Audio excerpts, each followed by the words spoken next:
Hello friends, welcome back to my YouTube channel English with Rimchim Kinsaria. I hope you are all healthy, happy and safe. In today's class we are gonna see the sonnet number 55 written by William Shakespeare. William Shakespeare की sonnet number 55 देखने से पहले यानी कि not marble nor the gilded monuments देखने से पहले हम क्या करेंगे, उसका क्रिटिकल अप्रिसिएशन करने से पहले हमें ये पता होना चाहिए कि सोनेट होती क्या है। सोनेट जो है एक 14 लाइन्स की शॉर्ट पोम होती है। जो मेन आइडिया होता है वो पोइट को क्या करना होता है, अपना सारा मेन आइडिया उन 14 लाइन्स में ही कंक्लूड करना होता है। और जो मेजर चीज है वो ये है कि इसको लिखा जाता है आयम्बिक पेंटामीटर में। आयम्बिक पेंटामीटर की स्पेलिंग जो है मैं आपके स्क्रीन पे शो हो रही होगी, ठीक है। तो आयम्बिक पेंटामीटर जो है आप नोट कर सकते हो कि इसको किस में लिखा जाता है, आयम्बिक पेंटामीटर में लिखा जाता है। और इसमें एक स्पेसिफिक राइम स्कीम होती है, ठीक है। स्पेसिफिक राइम स्कीम होती है। सोनेट जो है वो दो तीन टाइप्स की होती है ना। पेट्रार्कन सोनेट होती है एक तो, ठीक है, जिसको इटालियन सोनेट भी बोलते हैं। और एक स्पेंसेरियन सोनेट होती है, एक होती है शेक्सपियरियन सोनेट। शेक्सपियरियन सोनेट जो है, शेक्सपियरियन सोनेट को इंग्लिश सोनेट भी बोलते हैं ना। आज हम जो बात करने जा रहे हैं, हम बात करेंगे शेक्सपियरियन सोनेट के बारे में। शेक्सपियरियन सोनेट की अगर हम बात करें यानी कि शेक्सपियर, मैं क्लियर अगली अगर आपको बताऊं तो शेक्सपियर ने लिखे थे 154 सोनेट्स लिखे थे। कितने सोनेट्स लिखे थे? 154 सोनेट्स उसने टोटल लिखे थे, ठीक है। विलियम शेक्सपियर ने 154 सोनेट्स लिखे, ठीक है। और वो बहुत पॉपुलराइज हुए उनके सोनेट्स। ऐसा नहीं है कि शेक्सपियरियन सोनेट इसलिए नाम नहीं रखा गया है क्योंकि शेक्सपियर ने उसे डेवलप करा, ठीक है। इंग्लिश सोनेट्स को शेक्सपियरियन सोनेट्स इसलिए कहते हैं क्योंकि उनकी वजह से ये जो इंग्लिश सोनेट्स हैं वो काफी पॉपुलराइज हुए थे, ना कि उन्होंने उसको वहां पे डेवलप किया था। सिर्फ उनके सोनेट्स पॉपुलराइज हुए, इसलिए उसका नाम जो है इंग्लिश सोनेट्स को शेक्सपियरियन सोनेट्स भी कहते हैं। I hope this is clear, ठीक है। अब हम किसका क्रिटिकल अप्रिसिएशन देखेंगे और एक्सप्लेनेशन देखेंगे। Not marble nor the gilded monuments, ठीक है। और not marble nor the gilded monuments को जब आप देखोगे, जब आप इस पोम को रिसाइट करोगे, तब आपको क्या पता चलेगा कि इस सोनेट में क्या होता है। शेक्सपियरियन सोनेट्स या फिर इंग्लिश सोनेट्स में क्या होता है। This sonnet form is divided into 3 quatrains, ठीक है।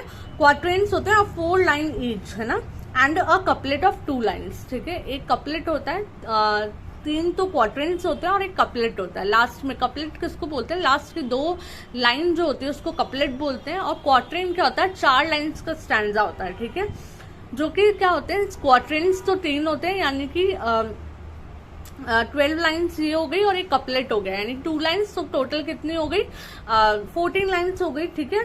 और इसमें क्या होता है कि पहले जो होता है यानी कि 12 लाइन्स तक तो क्या चलता रहता है, जो भी बात है वो डिस्कस होती रहती है, ठीक है। आइडिया डेवलप होता रहता है। लेकिन जो कंक्लूजन होता है वो एकदम एंड में होता है, यानी कि हमारे कपलेट में होता है। शेक्सपियरियन सोनेट्स की बात कर रहे हैं हम, है ना। तो before beginning with the explanation, let's recite the poem, है ना। और a beautiful sonnet it is, not marble nor the gilded monuments, जिसको हम sonnet 55 भी कहते हैं। अगर आपके क्वेश्चन आता है, अगर सिंपली वो दे आस्क कि क्रिटिकल अप्रिसिएशन लिखो not marble nor the gilded monuments का, तब तो आप लिख ही लोगे। अगर वो लोग क्वेश्चन पेपर में सिर्फ इतना लिख देते हैं, डिस्क्रिप्शन क्रिटिकल अप्रिसिएशन दो सोनेट नंबर 55 का, तब आपको क्या करना है, तब भी आपको पता होना चाहिए कि सोनेट 55, जैसे मैंने बताया आपको कि शेक्सपियर ने टोटल 154 सोनेट्स लिखे थे। तो ये जो है सोनेट नंबर 55 के नाम से भी इसको बोला जाता है, ठीक है। Not marble nor the gilded monuments को let's recite. Not marble nor the gilded monuments of princes shall outlive this powerful rhyme, but you shall shine more bright in these contents than unswept stone besmeared with sluggish time. When wasteful war shall statues overturn and royals root out the work of masonry, not Mars his sword, nor war's quick fire shall burn the living record of your memory. against death and all oblivious enmity shall you pace forth, your praise shall still find room even in the eyes of all posterity that wears this word out to the ending doom. So still the judgment that yourself arise, you live in this and dwell in lovers' eyes. Really I personally like this sonnet, बहुत ही प्यारा sonnet है ये, है ना. इसका meaning की अगर हम बात करें तो वो क्या बोल रहा है कि not marble nor the gilded monuments. क्या बोल रहे हैं शेक्सपियर कि ना तो मार्बल, ठीक है, और ना ही गिल्डेड, मतलब क्या होता है गोल्डन से कवर्ड, है ना. Covered something which is covered from golden, है ना, गोल्ड, है ना, गोल्ड से कवर्ड. ना तो मार्बल ना ही गोल्ड से कवर्ड मॉन्यूमेंट्स ऑफ प्रिंसेस, जो प्रिंसेस के स्टैचूज होते हैं मार्बल से बने हुए, गोल्ड से कवर मॉन्यूमेंट्स होते हैं, ना, टूम्स होती है, ठीक है. शैल आउटलिव दिस पावरफुल राइम. वो क्या बोल रहे हैं कि कोई भी प्रिंस की मार्बल यानी कि टूम या फिर कोई भी उसका स्टैचू या फिर उसका कोई भी, चाहे वो गोल्ड से ही कवर्ड मॉन्यूमेंट क्यों ना हो, वो ज्यादा एग्जिस्ट नहीं कर सकता मेरी इस पावरफुल राइम से. पावरफुल राइम कौन किसको कह रहे हैं? वो अपनी पोइट्री को कह रहे हैं. वो बोल रहे हैं कि मेरी पोइट्री से ज्यादा, मेरी पोइट्री जो है it's gonna live for ever. मेरी पोइट्री तो हमेशा रहेगी. ये स्टैचूज, ये जो गोल्ड वाले मोन्यूमेंट्स हैं और ये जो टूम्स हैं, ये तो फिर भी क्या हो जाएंगे, डिमोलिश हो जाएंगे, डिस्ट्रॉय हो जाएंगे. लेकिन मेरी जो ये पोइट्री है जो कि मैंने तुम्हारे लिए लिखी है, ये हमेशा तुम्हें क्या रखेगी, इमॉर्टल रखेगी, है ना. और ये हमेशा तुम्हें इमॉर्टल रखेगी, इसलिए क्या है, पावरफुल राइम है, ठीक है. फिर नेक्स्ट रूल बोलते हैं but you shall shine more bright in these contents. और तुम हमेशा, तुम क्या करती रहोगी अपनी, हो सकता है वो अपने किसी फ्रेंड को कह रहे हो, है ना, हो सकता है वो अपने बिलवेड को कह रहे हो, है ना. हम इनके बात करने से हम ये सोच सकते हैं कि इनके क्लोज फ्रेंड थे WH, या फिर एक हम कुछ क्रिटिक्स का मानना है कि इनका ये बिलवेड थे, जो एक डार्क लेडी जिसे जिन्हें हम सिंबल, मतलब हमें मिलता है कहीं कहीं, क्रिटिक्स कहते हैं कि डार्क लेडी को ये क्या कर रहे हैं, एड्रेस कर रहे हैं. तो ये अपने किसी फ्रेंड को या बिलवेड को कह रहे हैं. तो क्या कहते हैं वो, but you shall shine more bright in these contents. Contents क्या है, ये जो काम है, मेरे वर्क है, तुम जो है इनमें हमेशा शाइन करती रहोगे या करते रहोगे, ठीक है. हमेशा शाइन करते रहोगे, हमेशा ब्राइट रहोगे. Then unswept stone besmeared with sluttish time.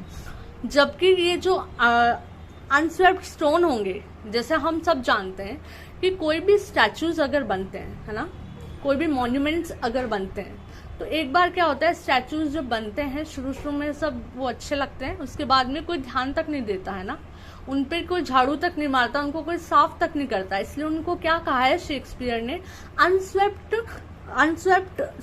Stone का है, ठीक है. बेस्मेयर्ड का मतलब होता है, बेस्मेयर्ड का मीनिंग आप लोग लिख लो. बेस्मेयर्ड का मतलब होता है डिफाइल करना, किसी चीज को वायलेट कर देना, गंदा कर देना, है ना. विद स्लटिश टाइम, यानी कि स्लटिश टाइम का यहाँ पे मतलब है कि समय के साथ साथ, with the passage of time, time के पैसेज से क्या हुआ है कि वो जो मॉन्यूमेंट्स हैं, जो स्टैचूज हैं, वो क्या हो गए हैं, गंदे होते जा रहे हैं, मतलब डिफाइल होते जा रहे हैं, ठीक है, बेस्मेयर होते जा रहे हैं, क्योंकि उनके ऊपर साफ सफाई नहीं होती, ठीक है. और फिर आगे शेक्सपियर क्या कहते हैं, when wasteful war shall statues overturn. फिर वो क्या कह रहे हैं कि, और हाँ, फिर पता है इतना ही नहीं, जब वेस्टफुल वॉर होती है, शेक्सपियर के अकॉर्डिंग वॉर्स क्या है, वेस्टफुल होती है, ठीक है. फिर वो क्या बोल रहे हैं कि जब वेस्टफुल वॉर्स होती है तब स्टैचूज क्या हो जाते हैं, सब डिमोलिश हो जाते हैं, सब डिस्ट्रॉय हो जाते हैं. ऑब्वियसली बात है कि जब कोई भी जो हमारा एनिमी होगा और आके अटैक करेगा, तो वो तो सब कुछ डिमोलिश कर देगा, स्टैचूज को, मॉन्यूमेंट्स को, सब चीज को, ठीक है. तो ये वो बोल रहे हैं कि अरे भाई उनकी ये जो मतलब आप उनकी मेमोरी में आपने जो स्टैचूज खड़े किए हैं, जो ये सब बनाए मॉन्यूमेंट्स, वो क्या हो जाएंगे, वेस्टफुल वर्क्स की वजह से वो डिमोलिश हो जाएंगे, ठीक है। And broils root out the work of masonry, और ब्रॉयल्स का मतलब क्या होता है, ब्रॉयल्स बोलते हैं क्वेरल्स को, झगड़ों को, है ना, या लड़ाइयों को, ठीक है। और मैसनरी का मतलब होता है, मैसनरी का मतलब है कि जो मॉन्यूमेंट्स का जो वर्क है वो, है ना। फिर वो क्या बोल रहे हैं, यानी कि इस तरीके से ब्रॉयल्स जो हैं, जो क्वेरल्स हैं, जो फाइट्स हैं, वो क्या कर देती हैं, मैसनरी के मॉन्यूमेंट्स के वर्क को, मैसनरी के वर्क्स को क्या कर देती हैं, डिमोलिश कर देती हैं, टार्निश कर देती हैं, ठीक है। Nor Mars is sword nor war's quick fire shall burn, ठीक है। Nor Mars is sword nor war's quick fire shall burn, यानी कि इसका मतलब है कि ना तो मार्स, यहाँ पे मार्स कौन है, रोमन गॉड ऑफ वॉर्स है, ठीक है। मार्स कौन है यहाँ पे, रोमन गॉड ऑफ वॉर्स है। तो वो क्या कह रहे हैं, ना तो Roman god of Wars Mars क्या कर सकते हैं,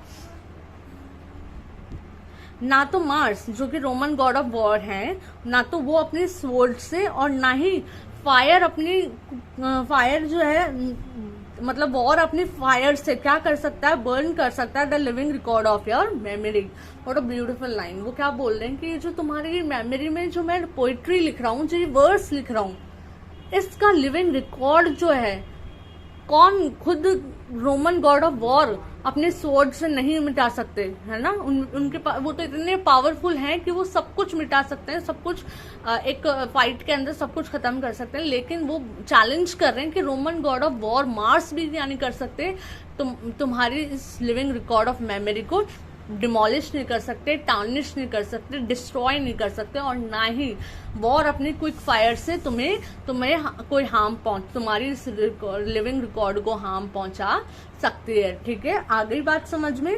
उसके बाद में आगे क्या बोलते हैं वो, against that and all obvious enmity shall you pace forth, तुम क्या रहोगी हमेशा, किससे आगे रहोगी, डेथ से तो तुम बहुत आगे चली जाओगी, है ना। दो तुम्हारी फिजिकली डेथ हो जाएगी, लेकिन तुम हमेशा लोगों की मेमोरी में जिंदा रहोगी, ठीक है। हमेशा के लिए तुम्हें मैंने क्या कर दिया, इमॉर्टल कर दिया, है ना। तो तुम डेथ से भी आगे चली गई हो, और तुम्हारी जो तुम किसी भी एनिमिटी से, ठीक है, अनडिस्क्लोज्ड एनिमी से भी आगे चली गई हो। Your praise shall still find room, तुम्हारी जो प्रेज है, लोग तुम्हें, मतलब जब भी मेरी इस पोइट्री को पढ़ेंगे तो लोग तुम्हें जन्मों जन्मों तक क्या करेंगे, प्रेज करेंगे, ठीक है। Even in the eyes of all posterity, posterity का मतलब होता है अपकमिंग जनरेशन, जो न्यू जनरेशन होती है, जो फ्यूचर जनरेशन होती है, उसको बोलते हैं पोस्टैरिटी। आप मीनिंग लिख सकते हो पोस्टैरिटी का, पोस्टैरिटी का मतलब होता है फ्यूचर जनरेशन, ठीक है। तुम इस तरीके से क्या रहने वाली हो, फ्यूचर जनरेशन की आंखों में रहने वाली हो, पोस्टैरिटी की आंखों में रहने वाली हो, that wears this world out to the ending doom, so till the judgement that yourself arise, ठीक है। You live in this and dwell in lovers eyes, ठीक है। अब देखो, एक क्रिश्चियनिटी में क्या बिलीफ है ना, कि एक डे आएगा, है ना, जिसे डूम्स डे बोलते हैं, या फिर आपने सुना होगा जजमेंट डे, ठीक है। उस दिन क्या होगा, सब लोग अपने टूम्स में से निकल के, अपने ग्रेव्स में से निकल के वापस जिंदा होंगे, और जो गॉड जो है उस दिन क्या करेंगे, सबका जजमेंट करेंगे, ठीक है। तो वो क्या बोल रहे हैं, तुम कब तक जो है एकदम इमॉर्टल रहोगे, जब तक जजमेंट डे नहीं आता, जिसे डूम्स डे भी बोलते हैं, ठीक है। जब तक डूम्स डे या जजमेंट डे नहीं आता, तब तक तुम क्या करोगी, हमेशा हमेशा के लिए तुम अमर रहोगी, ठीक है। और क्या करोगे, हमेशा किसकी आंखों में ड्वेल करोगी, ड्वेल का मतलब होता है टू लिव या रहना, ठीक है। ड्वेल करोगी लवर्स की आईज में, यानी कि तुम मेरी बिलवेड हो, और लोग तुम्हें प्रेस करेंगे, तुम्हें फ्यूचर जनरेशन हमेशा प्रेस करेगी, और जब तक जजमेंट डे या डूम्स डे नहीं आता, तब तक तुम्हें प्रेस किया जाएगा, और तुम लवर्स के आईज में रहोगी, है ना। यानी कि प्रेम करने वालों की आंखों में तुम हमेशा हमेशा के लिए बसी रहोगी। तो कब तक बसी रहोगे, जब तक जजमेंट डे नहीं आता, ठीक है।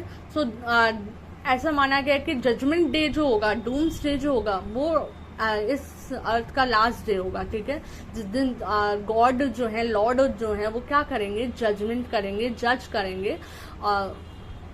टिल दैट डे तब तक तुम क्या रहोगी, यानी कि हमेशा के लिए फ्रेश रहोगी, लोगों की आंखों में, यानी कि जो लवर्स हैं उनकी आंखों में ड्वेल करोगी, ठीक है। ये तो हो गई पोइट्री, ठीक है। अब हम बात कर लेते हैं कि इसमें क्या क्या फिगर्स ऑफ स्पीच या फिर पोइट्रिक डिवाइसेस यूज हुए हैं, ठीक है। लिटरेरी डिवाइसेस क्या यूज हुए हैं इसमें। लिटरेरी डिवाइसेस की अगर मैं बात करूं तो सबसे पहले तो आप लोग लिखो कि इसमें एलिट्रेशन यूज हुआ है, क्योंकि अगर आप क्रिटिकल अप्रिसिएशन लिख रहे हो और आप एक्सपेक्ट कर रहे हो कि सिर्फ एक्सप्लेनेशन लिखने से आपको मार्क्स मिलेंगे, सो दिस इज नॉट, है ना, ऐसा नहीं होगा, क्योंकि आपको उसमें लिटरेरी डिवाइसेस ऐड करने होंगे। लिटरेरी डिवाइसेस ऐड करने से ही आपको अच्छे मार्क्स मिलेंगे, है ना। तो एलिट्रेशन लिखो सबसे पहले। तो क्या लिटरेरी आप हेडिंग डाल सकते हो, literary devices used in the pome, है ना, ठीक है। उसके बाद आप लिखो, एक तो एलिट्रेशन का यूज हुआ है। एलिट्रेशन क्या होता है, रिपीटेशन होता है कॉन्सोनेंट साउंड का इन द बिगिनिंग में रिपीटेशन होता है कॉन्सोनेंट साउंड का, ठीक है। जैसे कि शैल शाइन, है ना, एग्जाम्पल लिख लो आप, शैल शाइन, है ना, कहाँ यूज हुआ है, shall shine, but you shall shine more bright, है ना, तो शैल शाइन एक यूज हो गया। उसके बाद में when wasteful war shall statues overturn, ये क्या होगा, व्हेन वेस्टफुल वॉर, डब्ल्यू का साउंड जो है कॉन्सोनेंट साउंड रिपीट हो रहा है ना, तो व्हेन वेस्टफुल वॉर, ये तो एलिट्रेशन हो गया, ठीक है। हो गया आप लोगों का। अब आप लिखिए अल्यूजन यूज हुआ है इसमें। अल्यूजन क्या होता है, अल्यूजन होता है कि जब किसी रिनाउंड प्लेस के लिए, पर्सन के लिए या कोई इंसिडेंट के लिए इनका इनडायरेक्ट रेफरेंस दिया जाता है, ठीक है।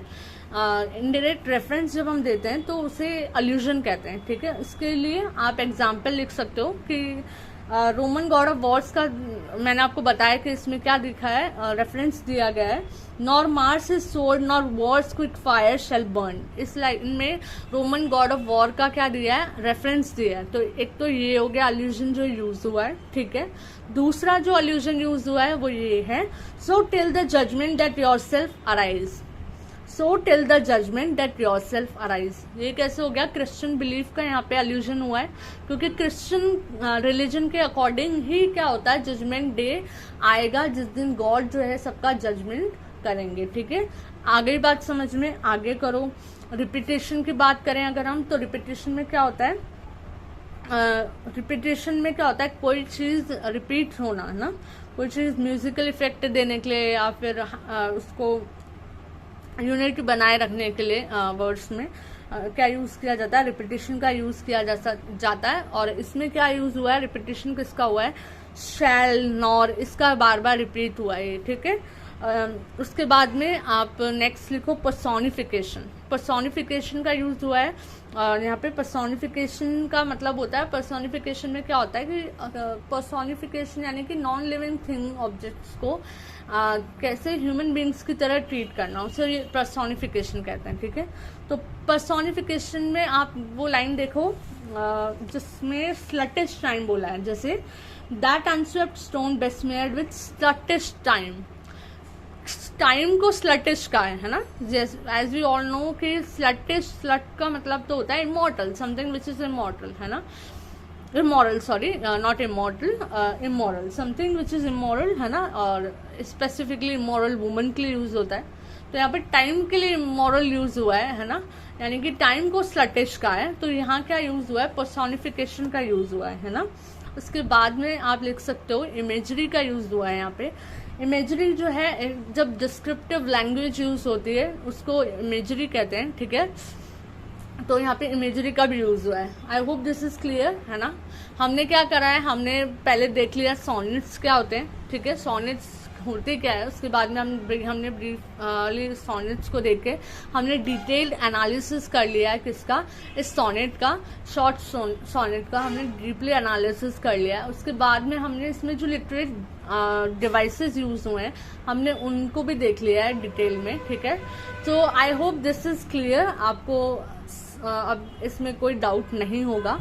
और फिर भी अगर कोई डाउट होता है तो आप कमेंट सेक्शन में बता सकते हैं, विच इज बिलो। और कोई भी अगर आपको कैसा लग रहा है और कोई टॉपिक है जो आप समझना चाहते हैं, आप वो भी आप कमेंट सेक्शन में बता सकते हैं। सो विल सून मीट, तब तक take care, stay happy and healthy, and do not forget to subscribe this channel English with Rimchim Kinsaria, and so bye bye, take care, bye.